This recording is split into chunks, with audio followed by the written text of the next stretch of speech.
श्री कृष्ण जन्माष्टमी के पूर्व संध्या पर आज हमारी बातचीत हो रही है आर्य समाज के जिला अध्यक्ष आदित्य प्रकाश जी, जो डीएवी इंटर कॉलेज के प्रबंधक हैं और एक अच्छे समाज सेवी हैं। सनातन धर्म के परचम को लहराने के लिए जनपद में बहुत सारे कार्यक्रम आपके माध्यम से किए गए हैं। तो श्री कृष्ण जन्माष्टमी खास कैसे है, किस तरह आर्य समाज इसको मनाता है, कौन कौन सी मुख्य बिंदु है, बहुत सारी किंवदंतियां हैं, उन सारे भ्रांतियों को दूर करते हुए आज हम बातचीत करेंगे आर्य समाज के जिलाध्यक्ष आदित्य प्रकाश जी से। सबसे पहले तो Aditya ji, divine India times में आपका बहुत बहुत स्वागत। धन्यवाद। आपका स्वागत मैं भी कर रहा हूँ अपनी तरफ से, इसलिए कि आप अपने कीमती समय में से कुछ समय जो है सनातन धर्म के प्रचार के लिए आप निकाला। बहुत बहुत धन्यवाद। आइए हम जानते हैं कि आर्य समाज श्री कृष्ण जन्माष्टमी को कैसे मनाता है। आदित्य जी, आप इस पर प्रकाश डालें कि श्री कृष्ण जन्माष्टमी को आर्य समाज कैसे मनाता है, जबकि बहुत जगहों पर ऐसा कहा जाता है कि आर्य समाज कृष्ण और राम को नहीं मानता है। देखिए, ऐसी बात नहीं है जी। हम भगवान राम और कृष्ण को किस रूप में मानते हैं, ये समझने की आवश्यकता है समाज को भी और आपको भी। सनातन धर्म का जो मूल ग्रंथ है वो वेद है, और वेद के अंदर परमात्मा ने यह स्पष्ट रूप से बताया है कि ईश्वर जो है अजन्मा है, वो जन्म नहीं लेता है। क्योंकि वो जन्म लेगा तो एक देशी हो जाएगा, एक जगह हो जाएगा। जैसे हम लोग हम यहाँ हैं तो और कहीं अन्यत्र नहीं हो सकते हैं, लेकिन जो सूक्ष्म होता है वो हर जगह व्याप्त होता है। जैसे आकाश है, इस ब्रह्मांड का कोई ऐसा जगह नहीं है जहां आकाश न हो। तो परमात्मा क्या है, इसको वेद में कहा गया है ओम खम ब्रह्म, मतलब ईश्वर जो है आकाशवत है। जिस प्रकार आकाश हर जगह व्याप्त है, उसी तरह ईश्वर हर जगह व्याप्त है। जब हर जगह व्याप्त रहेगा तभी सबकी बातों को वो जान सकता है, न्याय कर सकता है, सारा काम कर सकता है। अगर वो मनुष्य के रूप में जन्म ले लेगा तो वो चीजें फेल हो जाएंगी। इसलिए आर्य समाज भगवान राम को और कृष्ण को महापुरुष के रूप में मानता है, जिन्होंने सनातन धर्म के मूल ग्रंथ वेद के अनुसार अपने जीवन को जिया। तो इसमें श्री कृष्ण जन्माष्टमी के मनाने की जो प्रक्रिया है भारतवर्ष में, सनातन और एक साधु संत दोनों अलग अलग तरीके से मनाते हैं, इस पर आप क्या कहेंगे? ये दोनों के जो मनाने का तरीका है ये वैदिक मत के अनुसार गलत है, हम नहीं मनाते हैं उसको। हम आर्य समाज के लोग उस दिन भारत ही नहीं विश्व के सभी आर्य समाजों में एक गोष्ठी का कार्यक्रम रखा जाता है, जिसमें भगवान श्री कृष्ण के चरित्र पर चर्चा की जाती है। उनका अपने राष्ट्र के निर्माण में क्या योगदान था, अधर्म के नाश में क्या योगदान था, धर्म की स्थापना में क्या योगदान था, इस सारे बातों पर चर्चा होती है। भगवान कृष्ण ने अपने समय में उस समय के जो राक्षस लोग थे उनका नाश करने में कोई कोर कसर नहीं छोड़ा है। और उन्होंने कहा है कि अधार्मिक व्यक्ति का, अधार्मिक कौन है? जो धर्म के विपरीत चलता। धर्म क्या है? जो सत्य है, जो सही चीज है उसके विपरीत चलता हो। जैसे हमारी जो संस्कृति है वो त्याग की संस्कृति है, हम देना जानते हैं लोगों को, लेकिन एक संस्कृति राक्षसी संस्कृति है जो लोगों को लूटना चाहते हैं। तो दुर्योधन क्या कर रहा था? दुर्योधन दूसरे के अधिकार का हनन कर रहा था, तो उसको दंड देना भी धर्म है। इसलिए उस युद्ध का नेतृत्व भगवान कृष्ण ने स्वयं किया और ऐसे सभी लोगों का नाश करवाया अर्जुन के माध्यम से, जिन लोगों से इस समाज को क्षति हो रही थी, इस राष्ट्र को क्षति हो रही थी। तो इस तरह की गोष्ठी के आयोजन में आप समाज के प्रबुद्ध लोगों को या आम लोगों को बुलाते हैं, आमंत्रित करते हैं। तो वो आज ही के दिन, कल ही के दिन होता है या किसी और भी दिन होता है? नहीं, वो कृष्ण जन्माष्टमी के दिन भी हो जाता है, कभी कभी उसके बाद भी हम लोग रख लेते हैं, कभी कभी पहले भी रख लेते हैं। मतलब कृष्ण जन्माष्टमी के नाम पर आपके यहाँ गोष्ठी होती है? हाँ, होती है, जिसमें भगवान कृष्ण का चरित्र चित्रण होता है। बिल्कुल। उनके जीवन पे आप प्रकाश डालते हैं और लोगों को यह बोध कराते हैं कि अच्छाई और बुराई क्या है। लेकिन सनातन धर्म में बिल्कुल जैसे जन्म की प्रक्रिया होती है उस तरीके से लोग ऐसा प्रबोध माने बोध के रूप में जन्म लोग मनाते हैं। 12 बजे ऐसा कहा जाता है कि जन्म होता है, कहीं कहीं खीरा लोग रखते हैं कि खीरा फट जाता है तो ये कि भगवान कृष्ण का जन्म हो गया। और 7 दिनों तक एक डोल प्रक्रिया होती होती है, भगवान कृष्ण का डोल रखा जाता है और प्रसाद और व्यंजन और तरह तरह के भक्ति भजन के भाव होते हैं, कार्य होते हैं इस तरीके से। तो उसमें और आर्य समाज में क्या है, मतलब इस तरह का अंतर? आप लोग क्या उस दृष्टिकोण से, उस तरीके से भगवान जी के चीज़ों को माने जन्मोत्सव को नहीं मनाते हैं, सिर्फ गोष्ठी तक ही सीमित रखते हैं? जी बिल्कुल, हम लोग उस तरह नहीं मनाते हैं। उस तरह मनाने से समाज को क्या फायदा होगा, आप बता दीजिए।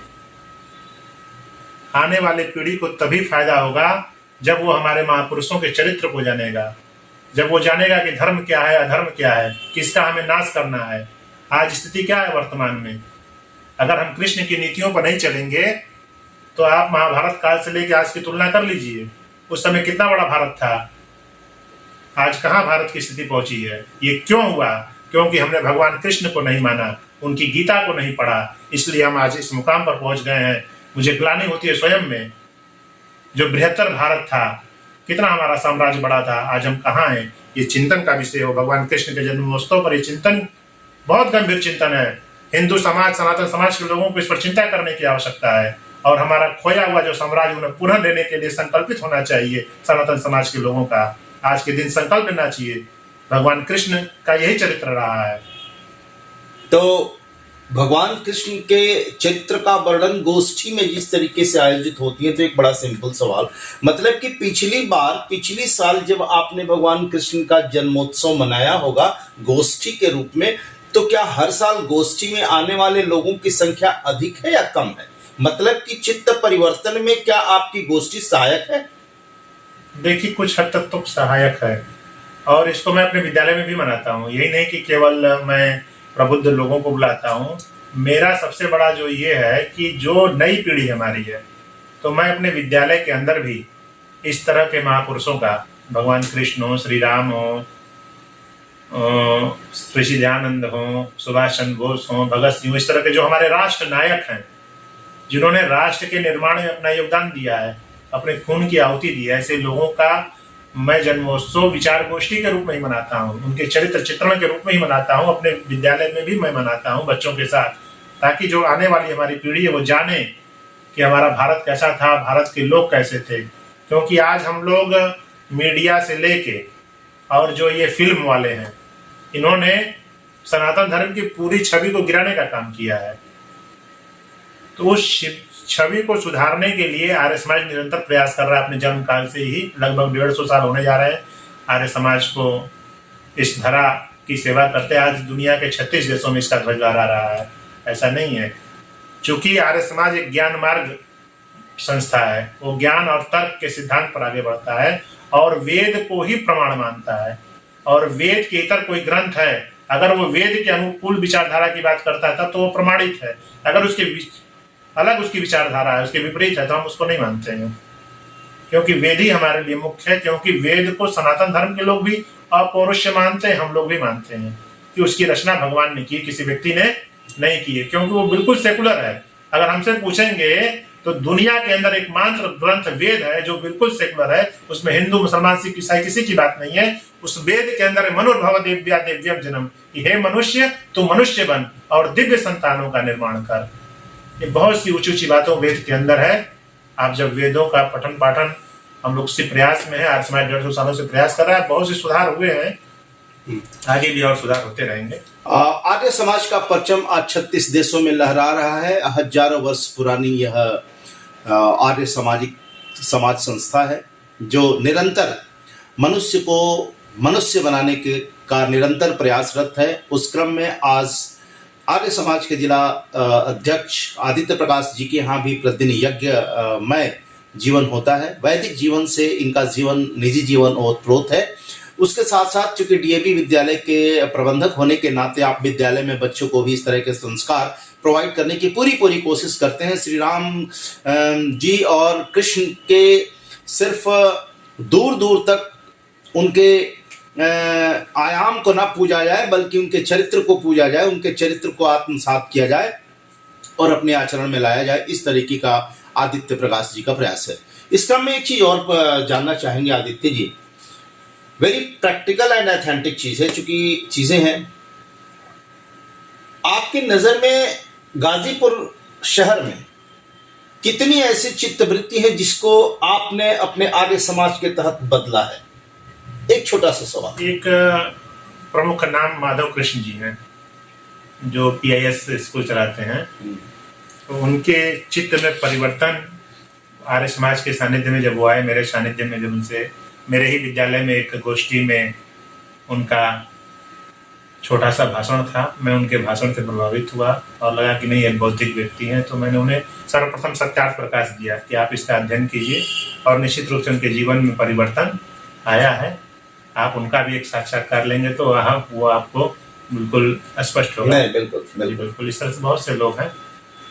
तो ऐसे बहुत सारे लोग हैं जिनका आर्य समाज के तहत चित्त परिवर्तन हुआ और लोग उन्मुख हुए। आध्यात्मिक उन्नयन के साथ साथ सामाजिक उन्नयनता भी लोगों ने पाई और जीवन को नवीनतम ढंग से जीने का प्रयास किया। आर्य समाज की एक बहुत बड़ी देन है जनपद वासियों को। आपका डिवाइन इंडिया टाइम्स में बहुत बहुत स्वागत है। धन्यवाद। बहुत बहुत नमस्ते।